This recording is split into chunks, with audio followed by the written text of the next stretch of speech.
Welcome to English speaking course day 8। बगैर देर किए चलते हैं अपनी वीडियो की तरफ। इंग्लिश स्पीकिंग कोर्स में कंप्लीट इंग्लिश ग्रामर नहीं लेकिन बेसिक इंग्लिश ग्रामर को समझना बहुत ज़रूरी है। आज की इस वीडियो में हम सीखेंगे सेंटेंस किस तरह से बनाए जाते हैं। सेंटेंस बनाने के लिए 3 चीज़ों की ज़रूरत होती है। सबसे पहले होती है सब्जेक्ट। सब्जेक्ट कहते हैं काम करने वाले को। उसके बाद हमें ज़रूरत होती है वर्ब की।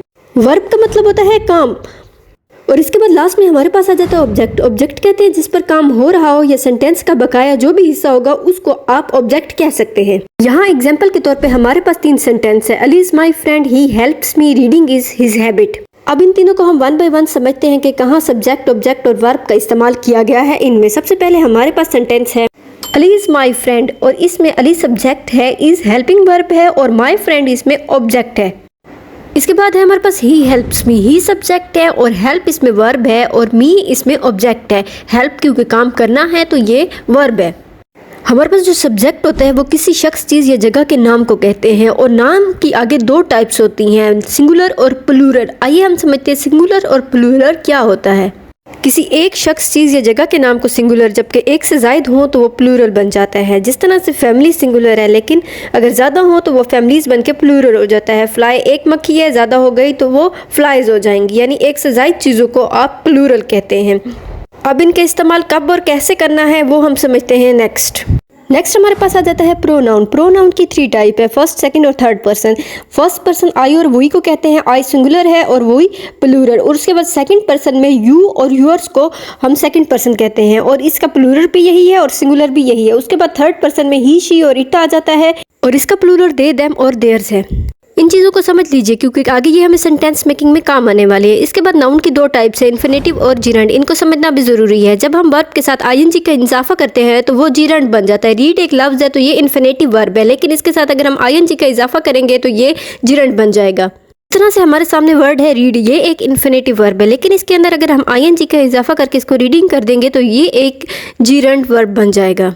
इसके बाद हमारे पास वर्ब्स की टाइप आ जाती है, मेन वर्ब, ऑक्सिलरी और हेल्पिंग वर्ब, मॉडल वर्ब या सेमी मॉडल वर्ब। इन वर्ब्स की टाइप्स को हम 1 बाय 1 समझते हैं। सबसे पहले हमारे पास है मेन वर्ब्स। मेन वर्ब्स होते हैं थिंक, प्ले, ड्रिंक, मिस, ईट, टीच वगैरह, क्योंकि ये वो वर्ब्स है जो हम अपने सिंपल सेंटेंसेस में यूज़ करते हैं। इसके बाद हमारे पास आ जाते हैं ऑक्सिलरी और हेल्पिंग वर्ब। ये बी, डू और हैव है। इनको 1 बाय 1 समझते हैं। सबसे पहले आ जाते हैं बी वर्ब्स, यानी किसी चीज़ की प्रेजेंस को शो करने वाले वर्ब्स कौन से होते हैं। प्रेजेंट में हम किसी चीज़ के होने को इज, आर, एम से, पास्ट में वाज, वर से और फ्यूचर में विल बी से शो करते हैं। इसके बाद हमारे पास आ जाते हैं डू वर्ब्स। डू वर्ब्स किसी काम के करने को शो करते हैं। प्रेजेंट में कोई काम हो रहा है तो हम डू डज इस्तेमाल करेंगे, कोई काम हो चुका है तो हम डिड का यूज़ करेंगे, कोई काम करने का वादा कर रहे हैं तो विल डू यूज़ करेंगे। इसके बाद हमारे पास आ जाते हैं हैव वर्ब्स। हैव वर्ब्स हमें किसी चीज़ के होने को शो करते हैं। अगर प्रेजेंट में हमारे पास कोई चीज़ है या हम कुछ कर रहे हैं तो उसको हैज़ और हैव के साथ शो करेंगे। अगर कुछ था तो उसको हैड के साथ, और कुछ होगा उसके लिए हम विल हैव का यूज़ करेंगे। इसके बाद आ जाते हैं मॉडल वर्ब्स। ये ऐसे वर्ब्स होते हैं जो सेंटेंस को कंप्लीट करने के काम आते हैं, जैसे can, could, should, would, must, might, shall, is, are, am वगैरह। इसके बाद सबसे इंपॉर्टेंट सेमी मॉडल वर्ब्स आ जाते हैं। ये ऐसे वर्ब्स होते हैं जिनको हम अपनी ज़रूरत के हिसाब से सेंटेंस में यूज़ करते हैं। इसके अंदर यूज़ होने वाले words one, everyone, everybody, each, everything, every, someone, somebody, both, all, few, some, none और मैनी का यूज़ होता है। इसको हम 1 बाय 1 समझते हैं कि इसको कहाँ और कब इस्तेमाल करना है। सबसे पहला वर्ड है one. One should respect every person. यहाँ पे हम every one should respect every person भी कह सकती थी, लेकिन नहीं, वन का यूज़ किया गया। उसके बाद है वन इज़ हेयर, यानी एक यहाँ है, वन इज़ इन किचन, और एक किचन में है, यानी हमने अपनी ज़रूरत के हिसाब से दोनों सेंटेंसेस में वन का यूज़ किया। उसके बाद नेक्स्ट हमारे पास आ जाता है each. Each girl is my friend. यहाँ पे एवरी का भी यूज़ किया जा सकता था, लेकिन नहीं, यहाँ पे हमने ईच का यूज़ किया है कि हर लड़की मेरी दोस्त है। उसके बाद ईच बिस्किट हैज़ चॉकलेट, यानी हर बिस्किट के अंदर चॉकलेट है। इसके बाद नेक्स्ट वर्ड है एवरी। एवरी का मतलब भी वही है जो ईच का है, यानी कि हर एक। Every girl is my friend, सब लड़कियां मेरी दोस्त हैं। एवरी बिस्किट हैज़ चॉकलेट, यानी कि हर बिस्किट के अंदर चॉकलेट है। इसके बाद नेक्स्ट वर्ड है एवरीथिंग या everyone. Everyone was sleeping in the hall, सब हाल में सो रहे थे। Everyone was dancing expect you, तुम्हारे अलावा सब डांस कर रहे थे। और एवरीथिंग को हम यूज़ करेंगे एवरीथिंग हेयर इज़ ब्यूटीफुल, यहाँ सब कुछ बहुत खूबसूरत है। Everything you have is mine, तुम्हारे पास जो कुछ भी है वो सब मेरा है। इसके बाद हम देखते हैं समवन और समबडी का use. Someone is at door, कोई दरवाजे पर है। I have someone who help me, कोई मेरे पास है जो मेरी मदद कर सकता है। यहाँ पर हम समबडी का भी यूज़ कर सकते थे, लेकिन according to the sense of the sentence यहाँ पर हम समवन यूज़ करेंगे। इसके बाद नेक्स्ट है something. Something is missing hair, कोई चीज़ यहाँ पर गुम है।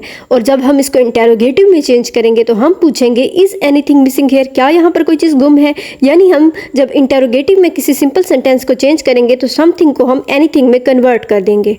इसके बाद नेक्स्ट वर्ड है nothing. Nothing is boring here, यहाँ पर कुछ भी बोरिंग नहीं है। I have nothing to eat, मेरे पास खाने के लिए कुछ भी नहीं है। इसके बाद नेक्स्ट वर्ड है बोथ। बोथ हैव कार्स, उन दोनों के पास कार है। Both of you are good friends, तुम दोनों बहुत अच्छे दोस्त हो। इसके बाद है few. Few are waiting for the train, कुछ लोग ट्रेन का इंतजार कर रहे हैं। Few girls were talking in the park, कुछ लड़कियां पार्क में खड़ी बातें कर रही थी। फ्यू के मानी होते हैं कुछ के। उसके बाद नेक्स्ट वर्ड है हमारे पास मैनी। मैनी का मतलब होता है बहुत ज़्यादा। मैनी गर्ल्स वर टॉकिंग, ज़्यादा सारी लड़कियां बातें कर रही थी। Many people were on the road, बहुत सारे लोग रोड पर थे। हमारे पास वर्ड है ऑल। ऑल का मतलब होता है सब। ऑल इज़ वेल यानी कि सब ठीक है। ऑल आर वेल, सब ठीक हैं। यानी हमने अकॉर्डिंग टू सेंटेंस सेंस यहाँ इज़ और आर का इस्तेमाल किया है। इसके बाद नेक्स्ट वर्ड है सम। सम पीपल आर कमिंग, कुछ लोग आ रहे हैं। सम वाटर इज़ रिक्वायर, कुछ पानी की ज़रूरत है हमें।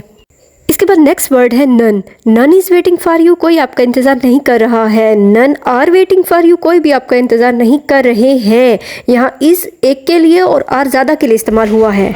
इसके बाद हमारे पास जो लास्ट में यूज़ होने वाला वर्ड है वो है मोर। मोर का मतलब होता है बहुत ज़्यादा। मोर पीपल आर कमिंग, बहुत ज़्यादा लोग आ रहे हैं। मोर वाटर इज़ रिक्वायर, हमें बहुत ज़्यादा पानी ज़रूरत है। आज के लिए इतना ही, मिलते हैं वीडियो के नेक्स्ट पार्ट में।